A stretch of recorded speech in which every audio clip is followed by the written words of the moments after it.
शांति।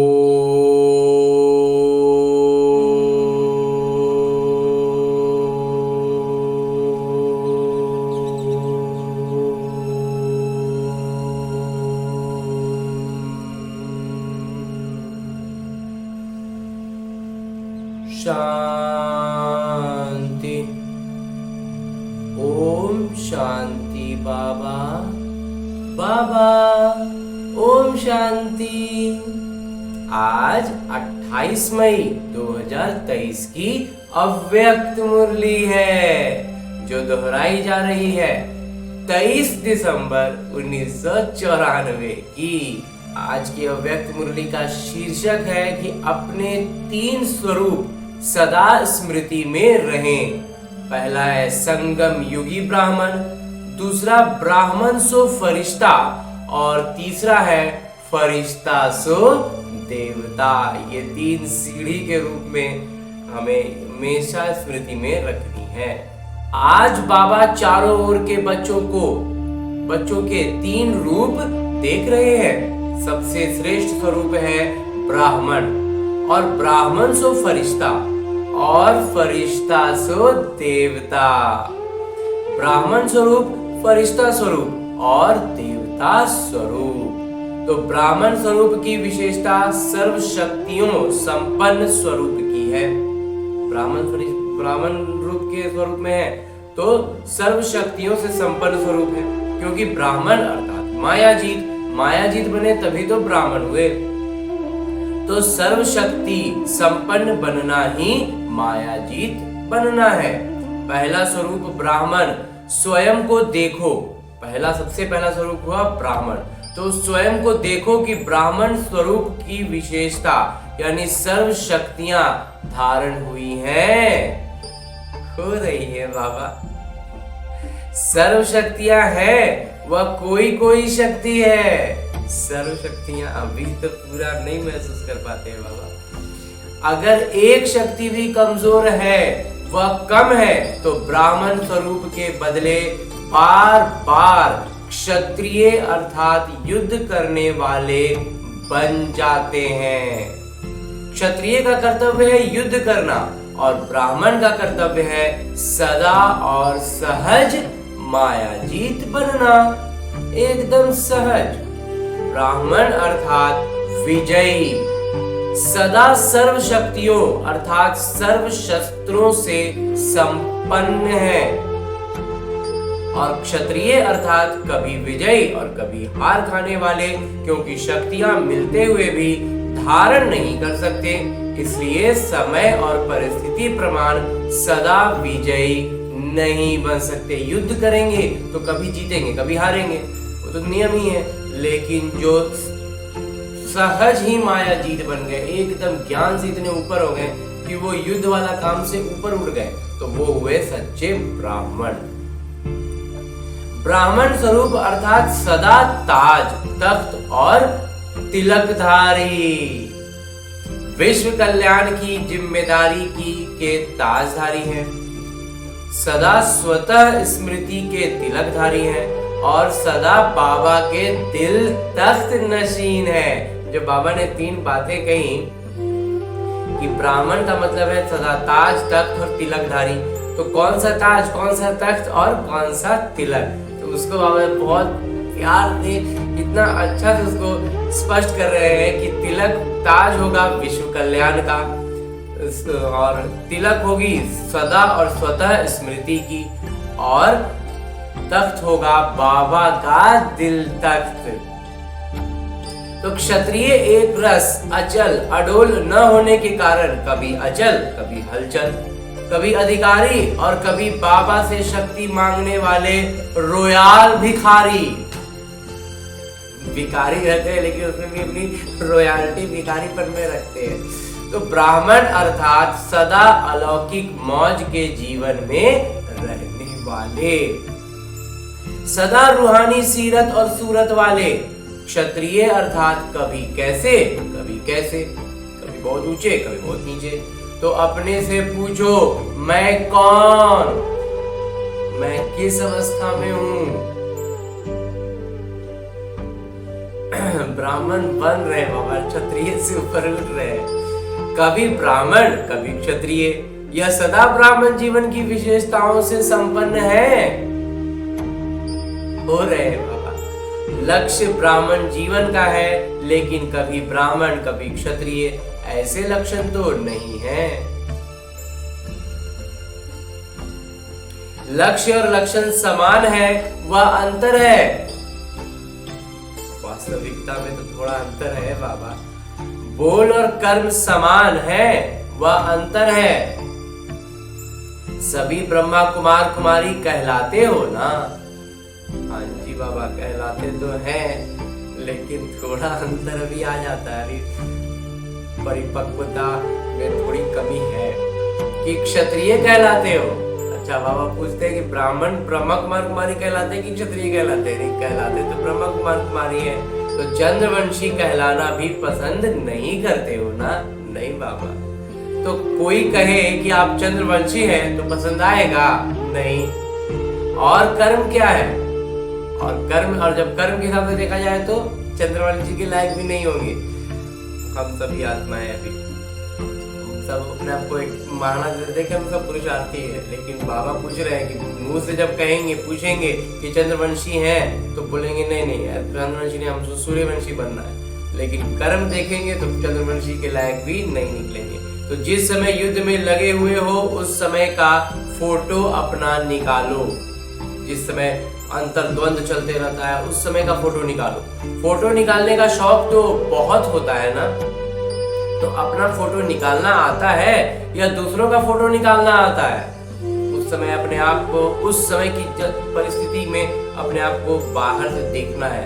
तो अपना फोटो निकालो कि मैं कौन हूँ। बाहर से फोटो, ये शारीरिक फोटो की बाबा बात नहीं कर रहे हैं, अपनी आत्मिक स्थिति का उस समय जिस समय है उसमें अनुभव में आना है कि हम कहाँ फंस गए हैं और हम कौन हैं। तो अगर फोटो भी कोई का अच्छा नहीं निकलता है तो पसंद नहीं करते हो ना।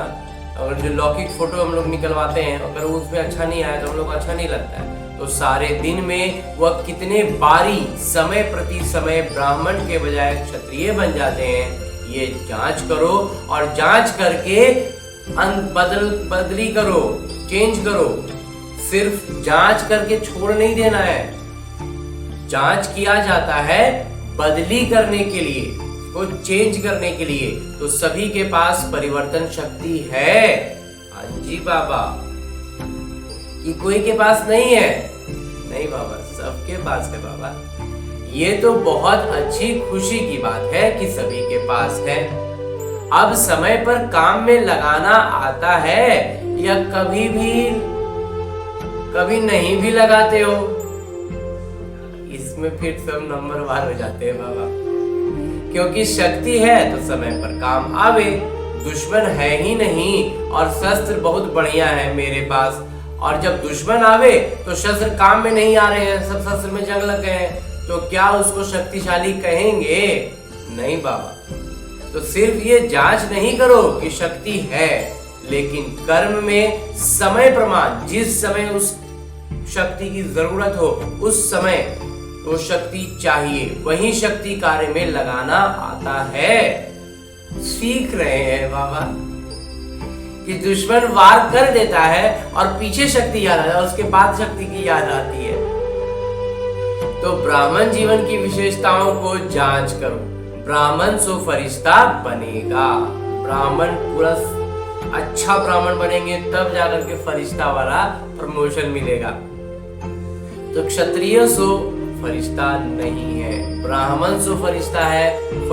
क्षत्रिय सो फरिश्ता नहीं। अगर क्षत्रिय है तो वो फरिश्ता की कैटेगरी में जा ही नहीं पाएंगे। अब बाबा बतला रहे हैं कि दूसरा स्वरूप है फरिश्ता। तो सभी को फरिश्ता बनना ही है ना? हाँ जी बाबा। कि फरिश्ता बनना मुश्किल है? नहीं बाबा, सहज है या मुश्किल है? सहज है बाबा। ब्राह्मण बनेंगे तो सहज हो जाएगा, या कभी मुश्किल कभी सहज। तो फरिश्ता स्वरूप की विशेषता सभी जानते भी हो कि फरिश्ता अर्थात डबल लाइट, ज्ञान प्रकाश भी होगा और अपने कर्मों के जो बोझा है उस बोझ से भी हल्के होंगे। तो हल्केपन का भी लाइट और ज्ञान प्रकाश का भी, ज्ञान ऊर्जा का भी लाइट। तो डबल लाइट है, बन रहे हैं बाबा कि कभी बोझ उठाने को दिल करती है और उठा लेते हो। अपने कर्मों का बोझ इतना है कि कभी कभी उसको उठा लेते, बाबा की याद से उसका हटेंगे और कर्मों का बोझ माथा पे पड़ जाएगा। तो इसलिए बाबा पूछ रहे कि कभी कभी मन करता है कि बोझ उठावे तो उठा लेते हो। वह उठाना नहीं चाहते हो, लेकिन माया सिर पर टोकरी रख देती है। इसमें गलती माया की है कि हमारी है? माया अपनी आर्टिफिशियल टेम्पररी शक्ति ऐसे दिखाती है जो मजबूरी से भी बोझ उठाना न चाहते भी उठा लेते हैं। तो हमें जो हम अपना जस्टिफिकेशन देते हैं ना, अपनी तरफ से हम ये कह देते हैं कि माया ने ऐसा ताकत दिखाया ना कि हमको उठाना पड़ गया। लेकिन सच्चाई क्या है कि हम बाबा की याद से अलग हो जाते हैं, बाबा को भूलने लगते हैं, विस्मृति में आते हैं, मूंझ जाते हैं, तब माया हमारे सर पर टोकरा रख देती है। अपनी बाबा कह रहे हैं आर्टिफिशियल टेम्पररी शक्ति से। क्योंकि कमजोर होने के कारण कमजोर सदा पर अधीन होता है। कमजोर पड़ेंगे तो तुरंत अधीन हो जाएंगे। तो माया भी अधीन बना देती है। अधिकारीपन भूल जाते हैं और अधीन बन जाते हैं। उस समय भाषा क्या होती है, और जब अधीन हो जाते हैं तो भाषा क्या होती है कि चाहते तो नहीं है लेकिन पता नहीं पता है कि बाबा की विस्मृति हुई, भूल गए। बाबा की मतलब मन बुद्धि से बाबा की बातें, बाबा का ज्ञान विस्मृति में चला गया, भूल गए, हट गया। तभी माया अपनी आर्टिफिशियल शक्ति से सर पर कर्मों का बोझा का टोकरा रख देती है। हर बात में पता नहीं कहते रहेंगे। मतलब एक तरह से अपना पुष्टि करते रहते हैं कि हमको तो पता ही नहीं है ना, इसलिए ऐसा हो गया। जबकि अब हमें बाबा एकदम स्पष्ट बता रहे हैं कि पता कर लो। अधिकारी अर्थात सदा स्वतंत्र और अधीन अर्थात सदा परवश। कोई ना कोई बाहर से कारण मिलता रहेगा। तो परवश कभी भी मौज की जीवन में नहीं रह सकते, उनको तो गुलामी करनी है। ब्राह्मण अर्थात मौज का जीवन। अगर कोई भी समय मौज की कमी अनुभव करते हो तो फिर से ये पाठ पहला याद करो कि मैं कौन हूँ। सबसे पहला पाठ जो इस ज्ञान में बाबा याद पढ़ाते हैं वो है मैं कौन हूँ। और आज की मुरली में भी बाबा इस बात पर जोर दे रहे हैं कि मैं कौन हूँ। एक तो जब हम ज्ञान से ज्ञान में आ रहे थे तो उस समय बाबा ने हमें स्मृति दिलाई थी कि मैं आत्मा हूँ। और आज की मुरली में बाबा इस बात को स्पष्ट कर रहे हैं कि मैं कौन हूँ, मतलब मैं ब्राह्मण हूँ, फरिश्ते की आगे लाइन में हूँ, या फिर अभी क्षत्रिय भी ठीक से नहीं बना हूँ। सिर्फ आत्मा नहीं, लेकिन कौन सी आत्मा हूँ, इस बात को बहुत ज्यादा, चूंकि अब हम ज्ञान में हैं तो हमें वो पहला पाठ तो नहीं पढ़ना होगा, अब हमें ये दूसरा पाठ पढ़ना है। उसी प्रश्न का दूसरा आंसर याद करना है और निरंतर उसे बुद्धि में रखना है। तो इसके कितने जवाब आएंगे? लंबी लिस्ट है ना। इस बात का कितना जवाब आएगा कि मैं आत्मा, मैं कौन सी आत्मा हूँ। सब अपने अपने हिसाब से अपनी अपनी कैटेगरी डिसाइड कर लेंगे। तो रोज की मुरली में मैं कौन का भिन्न भिन्न पाठ पढ़ते रहते हो, सुनते रहते हो। तो फरिश्ता अर्थात डबल लाइट, लाइट अर्थात हल्कापन। हल्कापन का अर्थ है सिर्फ परिस्थिति के समय हल्का नहीं, लेकिन सारे दिन में स्वभाव, संस्कार, संबंध, संपर्क में लाइट रहे, एकदम हल्कापन और अपना ज्ञान प्रकाश फैलाते हुए। वैसे ठीक है, लेकिन स्वभाव संस्कार में भी अगर हल्कापन नहीं है तो फरिश्ता कहेंगे नहीं बाबा। और हल्के की निशानी है, हल्की चीज सभी को प्यारी लगती है। कोई बोझ वाली चीज आपको देवे तो पसंद करेंगे नहीं बाबा। कोई भारी पत्थर देगा तो किसी को पसंद आएगा? कोई हल्का कुछ दिया जाता है, जो आजकल गिफ्ट में जो कोई भी तोहफा में हल्कापन होता है तो बहुत अच्छा पसंद करते हैं। और हल्की बढ़िया चीज हो तो पसंद करेंगे ना। हाँ जी बाबा। तो जो स्वभाव संस्कार संबंध संपर्क में हल्का होगा उसकी निशानी वो सर्व के प्यारे और न्यारे होंगे, क्योंकि ब्राह्मण स्वभाव है, अलग स्वभाव नहीं। क्योंकि वो ब्राह्मण स्वभाव क्या होना चाहिए, एकदम हल्का वाला, ये कुछ अलग नहीं रहेगा, सिर्फ हल्का रहेगा, हल्का होने का ऊपर होगा और वो सबका प्यारा भी होगा। तो ब्राह्मण अर्थात सबके दिल पसंद स्वभाव संस्कार व संबंध संपर्क वाले हो। ज्यादातर यानी 95% के दिल पसंद जरूर हो, इतना रिजल्ट होना जरूर चाहिए। कम से कम 95% लोग, अगर 100 लोग आपके संपर्क में हैं और उन 100 में से 95 के पसंदीदा है, तब बाबा कह रहे हैं ये रिजल्ट होगा, ये परिणाम, ये स्थिति होगी, तब हुए हम अच्छे ब्राह्मण। 5% अभी भी मार्जिन दे रहे हैं कि 2 4 5 100 में से नहीं भी पसंद कर पाए, कुछ संस्कारों का टक्कर हो तो वो अलग है, उसको छोड़ देते हैं। 5% की बाबा मार्जिन दे रहे हैं, अंत तक नहीं है लेकिन अभी दे रहे हैं। हाँ, अंत तक नहीं देंगे, अंत में तो पूरा 100% ही चाहिए। 95% सर्व के दिल पसंद अर्थात सर्व से लाइट, सबसे हल्का, और वो हल्कापन बोल, कर्म और वृत्ति से अनुभव हो।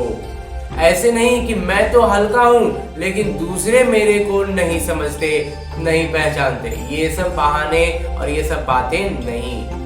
अगर नहीं पहचानते तो आप अपने विल पावर से उन्हों को भी पहचान दो, अपना स्मृति, अपनी स्थिति को स्तर पर पहुंचाना है कि वो भी पहचान जाएं। आपके कर्म वृत्ति उसको परिवर्तित कर दें। इसमें सिर्फ परिवर्तन करने में सहन शक्ति की आवश्यकता होती है। जब तक सामने वाला परिवर्तित नहीं हो रहा तब तक आपको सहन शक्ति की भी पराकाष्ठा पर जाना है। और फरिश्ता अर्थात जिसका पुरानी देह और पुरानी दुनिया से रिश्ता ही नहीं। ये सभी को याद है ना?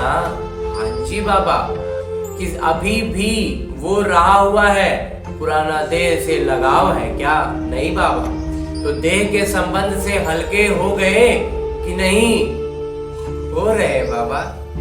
काका चाचा मामा उससे न्यारे हो गए हो ना?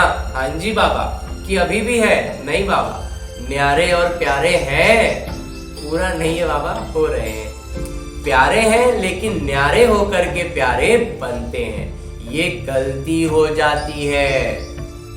प्यारे हैं लेकिन न्यारे होकर प्यारे बनते हैं, ये गलती हो जाती है, ये छूट जाता है। तो न्यारे हो जाना सहज लगता है, या तो प्यारा होना सहज लगता है। न्यारा होना सहज है कि प्यारा होना सहज है? लेकिन ये देह के संबंध काका चाचा मामा ये फिर भी सहज है। तो सहज है या थोड़ा थोड़ा स्वप्न में संकल्प में आता है? थोड़ा थोड़ा तो रह ही जाता है, लगता है। जब ब्राह्मण परिवार में कोई परिस्थिति आती है तो चाचा काका मामा याद आते हैं? नहीं बाबा। तो बाबा देखते हैं कि परिस्थिति के समय कई आत्माओं के ब्राह्मण परिवार के बजाय लौकिक संबंध जल्दी स्मृति में आते हैं। परिस्थिति किनारे के बजाय सहारा अनुभव कराती है। बाबा की ज्ञान में डूबने के बजाय किनारे पर आ जाते हैं और लौकिक सहारा ढूंढते हैं। तो जब मरजीवा बन गए तो अगले जन्म के संबंधी काका चाचा माँ पिता याद हैं क्या? जो पीछे जन्म में थे वो कुछ याद हैं? तो स्वप्न में भी आते हैं क्या? नहीं आते हैं। तो संबंध जन्म बदल गया ना। जैसे ही जन्म बदला संबंध बदल गया, तो वैसे ही ये ब्राह्मण जन्म ले लिया तो पुराने जन्म के भूल जाने चाहिए ना। तो फरिश्ता अर्थात पुराने से रिश्ता नहीं, यही परिभाषा बोलते हो ना? हाँ जी बाबा। फिर समय पर कहां से निकल आते हैं? जब कोई परिस्थिति होती है तो फिर ये रिश्ते कहां से निकल आते हैं? हालांकि रिश्ते ज्यादा याद नहीं आते हैं बाबा। टूटा हुआ रिश्ता जुड़ जाता है, मरे हुए जिंदा हो जाते हो। एक मर करके ब्राह्मण बने हैं तो बाबा कहते हैं जो मर गए थे वापस जिंदा हो जाते हो। तो फरिश्ता अर्थात पुराने से रिश्ता नहीं, सब कुछ नया। बाबा ने देखा कि फरिश्ता बनने में जो रुकावट होती है उसका कारण एक पहली सीढ़ी है और वो है देह भान को छोड़ना। दूसरी सीढ़ी है जो और सूक्ष्म है, वो है देह अभिमान को छोड़ना। और देह भान और देह अभिमान, देह अभिमान और सूक्ष्म होता है। देह भान फिर भी कॉमन चीज है, मोटे मोटे तौर पर पता चल जाता है, लेकिन जितने ज्ञानी तु आत्मा, योगी तु आत्मा बनते हैं उतना देह अभिमान रुकावट डालता है, क्योंकि उसमें श्रेष्ठता बनाने लगते हैं ना। तो बाबा ने कहा ना, न्यारा बनना है कि प्यारा बनना है। तो ध्यान हमारा प्यारा बनने पर चला जाता है तो हम क्या हो जाते हैं, देह अभिमान रह जाते हैं। देह भान पता चल जाता है लेकिन देह अभिमान के बारे में पता भी नहीं चल पाता। और अभिमान अनेक प्रकार का आता है, अपने बुद्धि का अभिमान, अपने श्रेष्ठ संस्कार का अभिमान, अपने अच्छे स्वभाव का अभिमान और अपने विशेषताओं का अभिमान, अपनी कोई विशेष कला का अभिमान, अपनी सेवा की सफलता का अभिमान। ये सूक्ष्म अभिमान देह भान से भी बहुत महीन है। अभिमान का दरवाजा तो नहीं जानते हो ना? नहीं बाबा, अभिमान कब आ जाएगा, कैसे आ जाएगा? मैंपन, मेरापन, ये है अभिमान के दरवाजे। तो फरिश्ता का अर्थ ये नहीं है कि सिर्फ देह भान व देह के आकर्षण से परे होना, वह देह के स्थूल संबंध से परे होना, लेकिन फरिश्ता अर्थात देह के सूक्ष्म अभिमान के संबंध से भी न्यारे होना। और अभिमान की निशानी, जहां अभिमान होता है वहां अपमान भी जल्दी महसूस होता है। जहां अभिमान होता है वहां अपमान की भावना बहुत जल्दी होती है, क्योंकि मैं और मेरे के दरवाजे खुले हुए होते हैं। फरिश्ते का यथार्थ स्वरूप है देह भान और देह के संबंध से, देह अभिमान से न्यारा। फरिश्ता बनना है मतलब देह का संबंध से भी और देह के अभिमान से भी न्यारे हो जाना। अगर कोई गुण है, कोई शक्ति है, तो दाता को क्यों भूल जाते हैं? उसको, उस ज्ञान को, उस शक्ति को, उस गुण को देने वाले कौन है, ये क्यों भूल जाते हैं? और दूसरी बात, इससे सहज न्यारे होने का रास्ता, वह विधि बहुत सहज है। एक अक्षर है, एक अक्षर में इतनी ताकत है जो देह अभिमान और देह भान सदा के लिए समाप्त हो जाता है। और वो एक शब्द कौन सा है? वो शब्द है करण करावन हार बाबा करा रहे हैं। करण करावन हार शब्द भान और अभिमान दोनों को मिटा देता है। एक शब्द याद करना तो सहज है ना? हाँ जी बाबा। और सारी बिंदुएं भूल भी जाओ, भूलना तो नहीं है, लेकिन अगर भूल भी जाओ तो एक शब्द तो याद कर सकते हो ना?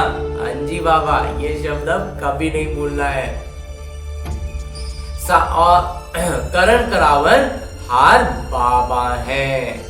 तो देखो फरिश्ते जीवन का अनुभव कितना सहज अनुभव होगा।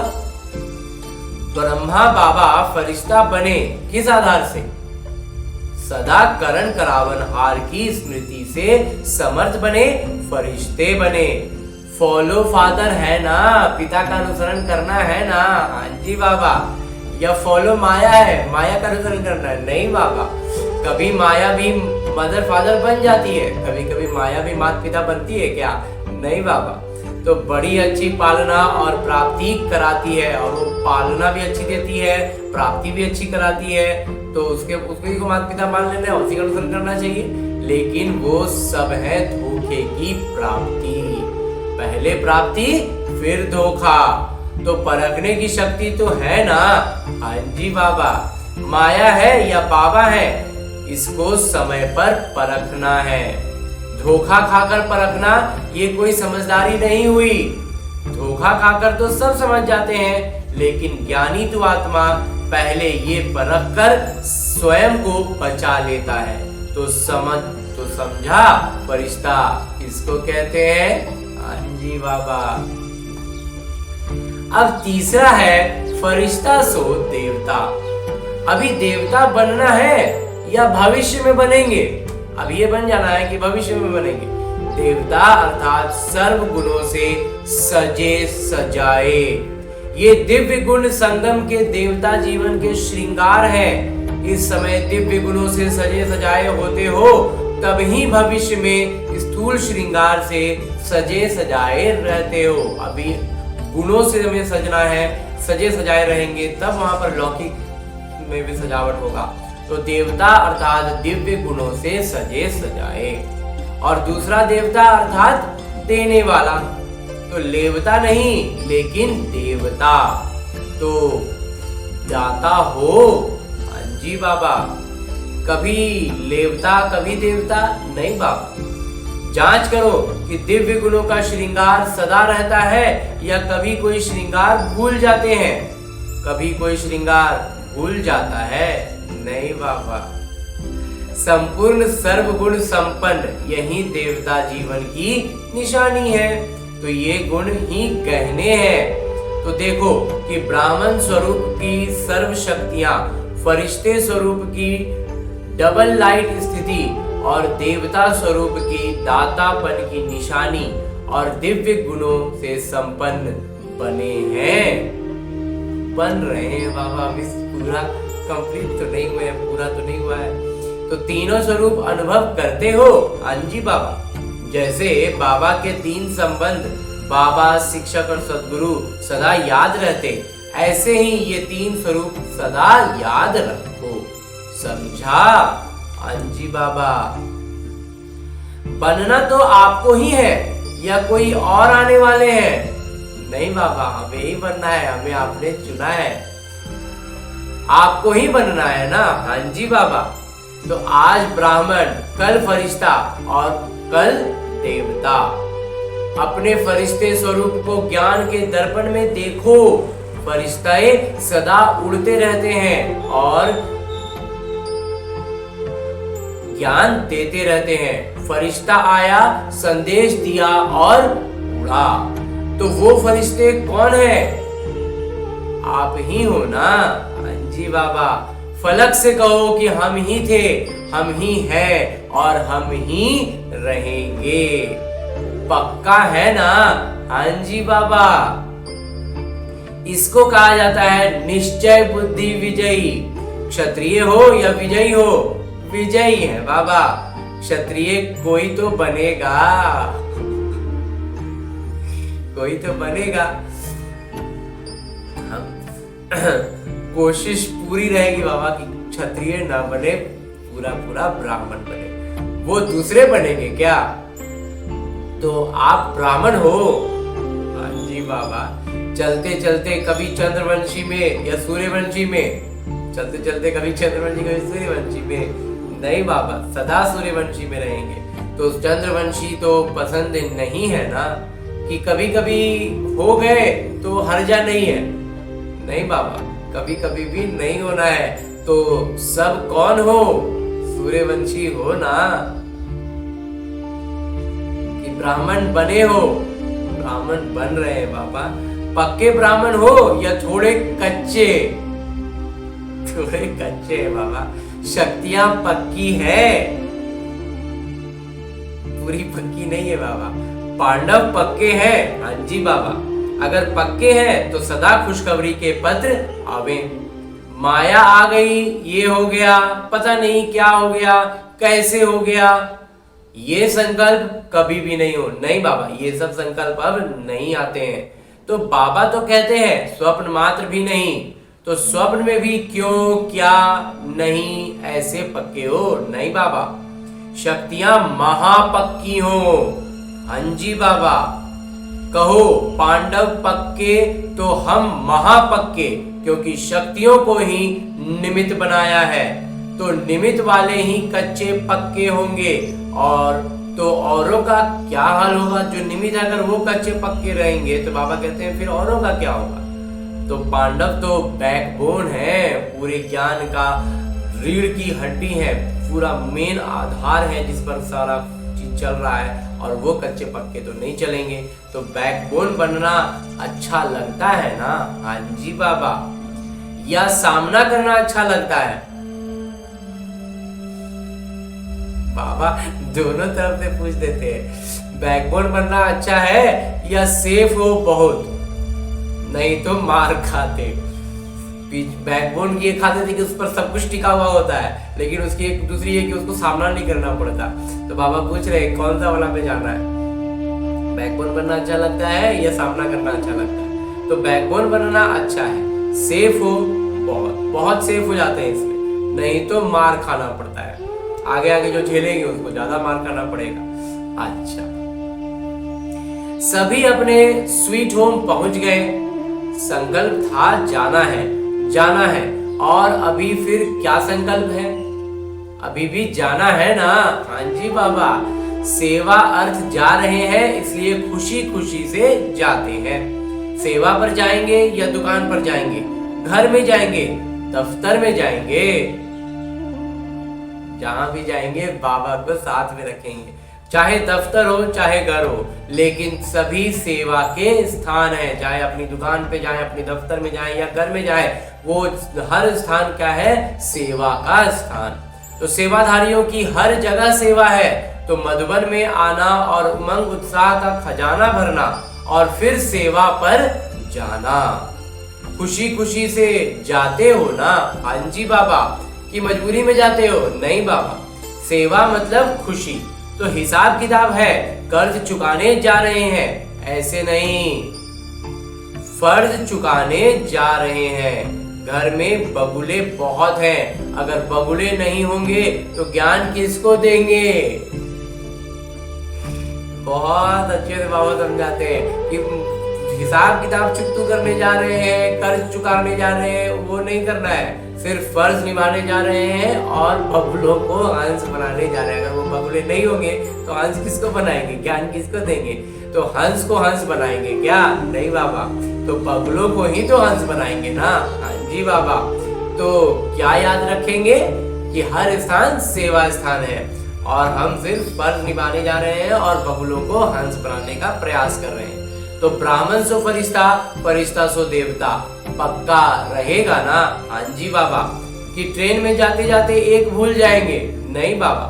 आप अपने स्थान पर जाते जाते बाकी एक रह जाए, ऐसा तो नहीं होगा ना? नहीं बाबा। अच्छा, चारों ओर के सर्व ब्राह्मण सो फरिश्ता, फरिश्ता सो देवता, तीनों स्वरूप की स्मृति स्वरूप आत्माओं को सदा एक शब्द करण करावन हार की स्मृति से स्वयं को डबल लाइट बनाने वाले श्रेष्ठ आत्माओं को, और सदा देवता अर्थात दातापन देने वाले सर्व खजानों से संपन्न आत्माओं को, सदा वरदानों को कर्म में लाने वाले कर्म योगी आत्माओं को बाबा का याद, प्यार और नमस्ते। हम रूहानी बच्चों की ओर से रूहानी बाबा को याद, प्यार और प्रणाम। धन्यवाद बाबा, धन्यवाद। मुरली के लिए भी धन्यवाद, और इस अनूठे अलौकिक ब्राह्मण जीवन के लिए बहुत बहुत बहुत धन्यवाद। ब्राह्मण सो फरिश्ता और फरिश्ता सो देवता बनाने के लिए भी बहुत बहुत धन्यवाद बाबा। और आगे मेरे बाबा वरदान दे रहे हैं। वरदान देते हुए मेरे बाबा कहते हैं कि दिव्य बुद्धि द्वारा दिव्य सिद्धियों को प्राप्त करने वाले सिद्धि स्वरूप भव। जैसा समय उस विधि से दिव्य बुद्धि को इस्तेमाल करो तो सर्व सिद्धियां आपकी हथेली पर है। एकदम जब जो वाली शक्ति की आवश्यकता हो, समय प्रमाण एकदम उसी सटीक समय पर उसको इस्तेमाल करना ही है दिव्य बुद्धि। और जब वो काम करके हम उससे ऊपर उठते हैं, आगे बढ़ते हैं, तो हम हो जाते हैं सिद्धि स्वरूप। तो सिद्धि कोई बड़ी चीज नहीं है, सिर्फ दिव्य बुद्धि की सफाई, एकदम स्पष्टता, सटीकता कि कौन सी शक्ति कब कहाँ कैसे लगानी है, और वही है दिव्य सिद्धि स्वरूप बनन। तो जैसे आजकल के जादूगर हाथ की सफाई दिखाते हैं, यह दिव्य बुद्धि की सफाई सर्व सिद्धियों को हथेली में कर देती है। एकदम सब कुछ हाथ में होता है, पट से जो गलत यहाँ लगाना है। आप ब्राह्मण आत्माओं ने सब दिव्य सिद्धियां प्राप्त की हैं, इसलिए आपकी मूर्तियों द्वारा आज तक भी भक्त सिद्धि प्राप्त करने के लिए जाते हैं। हम ब्राह्मणों को बाबा कह रहे हैं कि हमने ये प्राप्त किया है, ये दिव्य सिद्धियां प्राप्त की हैं, इसलिए आज तक हमारी मूर्तियों को बाबा कहते हैं कि भक्त उस मूर्ति के पास जाते हैं सिद्धि प्राप्त करने के लिए, क्योंकि सिद्धि देने वाले हैं परम पिता परमात्मा। तो जो भी भक्त मिले उनको जरूर बाबा के बारे में याद दिला करें। और अंत में स्लोगन है, मुरली का उपदेश है कि जिनके पास सर्वशक्तिमान बाबा की सर्व शक्तियां हैं उनकी हार कभी हो नहीं सकती। अच्छा, और आज की अव्यक्त मुरली के बाद बाबा इशारे दे रहे हैं, अव्यक्त इशारे दे रहे हैं कि जितना स्वयं को मनसा सेवा में व्यस्त रखेंगे उतना सहज माया जीत बन जाएंगे। क्योंकि मन में ही, जो मन, वही हम लोग कहते हैं ना कि मन इधर उधर में लग जाता है, मन इधर उधर चला जाता है। अगर वो मन ही ज्ञान में और सेवा में पूरी तरह से व्यस्त हो जाए तो फिर माया घुसेगी कहाँ? मन में ही तो सबसे पहले आती है। तो सिर्फ स्वयं के प्रति भावुक नहीं बनो, लेकिन औरों को भी शुभ भावना और शुभ कामना द्वारा परिवर्तन करने की सेवा करो। भावना और ज्ञान, स्नेह और योग दोनों में संतुलन हो, कल्याणकारी तो बने हो, लेकिन अब बेहद विश्व कल्याणकारी बनो। अच्छा, ओम शांति बाबा।